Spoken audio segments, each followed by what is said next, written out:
फसल बीमा योजना की स्ट्रेंथ क्या है? देखिए मैं आपको बताता हूं। जो फार्मर है वो 2% का सम अस्योर्ड का 2% देता है एज अ प्रीमियम, ठीक है।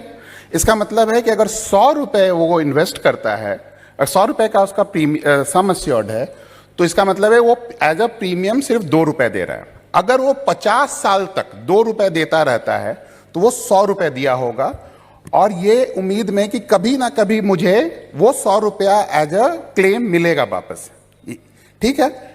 यानी कि 50 साल तक अगर वो 2% देता रहता है तब भी वो 50 साल में उतना दे देगा जितना उसको 1 साल अगर 50 साल में क्लेम आती है तो होगा। और हिंदुस्तान में ऐसा कोई जमीन का टुकड़ा नहीं है जहां 5 साल में क्रॉप फेलियर नहीं हो। तो इसलिए ये फार्मर को आपको समझाना चाहिए कि तुम सिर्फ 2% दे रहे हो, वो 2% में तुम 100% को अस्योर करा रहे हो। ये एक हैबिट है। देखिए किसी को नहीं पता कि बीमारी और मौत कब आ सकती है या कोई भी बर्बादी कब आ सकती है, एक्सीडेंट कब हो सकता है। जैसे मैं आपको एग्जांपल देता हूं, 2 साल पहले 2020 के बिगनिंग में कि राजस्थान, पंजाब और हरियाणा में ये किसी ने नहीं सोचा था कि पाकिस्तान से टिड्डे आ जाएंगे, और जब टिड्डे आए तो क्रॉप्स को नुकसान हुआ और पूरी की पूरी फसल बर्बाद हो गई कई डिस्ट्रिक्ट्स में।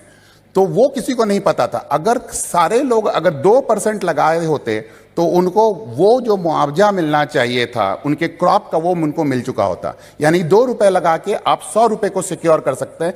इससे अच्छा इंश्योरेंस का कोई प्रोडक्ट नहीं है। और यही कारण है कि जो राज्य तमिलनाडु, कर्नाटका, आंध्र प्रदेश बाहर हो गया, तेलंगाना, वहां भी बहुत काम होता था, वहां स्टेट अपनी स्कीम चलाती है, महाराष्ट्र, ये समझ गए हैं, इस चीज को समझ गए हैं, क्योंकि वो ज्यादा प्रोन टू फेलियर भी हैं, क्योंकि वहां पानी नहीं होती है या उस तरह के क्रॉप हैं।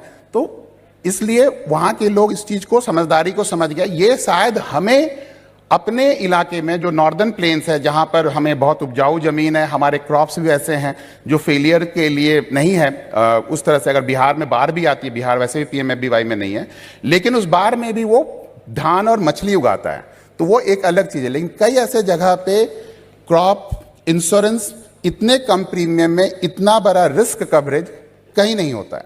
तो ये एक अच्छा चीज है। इसको इस तरह से समझाएंगे तो किसान बहुत अच्छे से समझ पाएगा। जो हमारे टॉप 3 स्टेट्स हैं पीएमएफबीवाई के, वो महाराष्ट्र, तमिलनाडु और कर्नाटका हैं। आप सबको फिर से मेरा बहुत बहुत धन्यवाद और आप लोगों को मेरा नमन। अगर आपको किसी प्रकार की किसी जानकारी चाहिए तो insurance@csc.gov.in पे लिख सकते हैं। आप मुझे भी ईमेल लिख सकते हैं। मेरा ईमेल आईडी atul.mohan@csc.gov.in। धन्यवाद, आप लोगों का बहुत बहुत धन्यवाद। Thank you.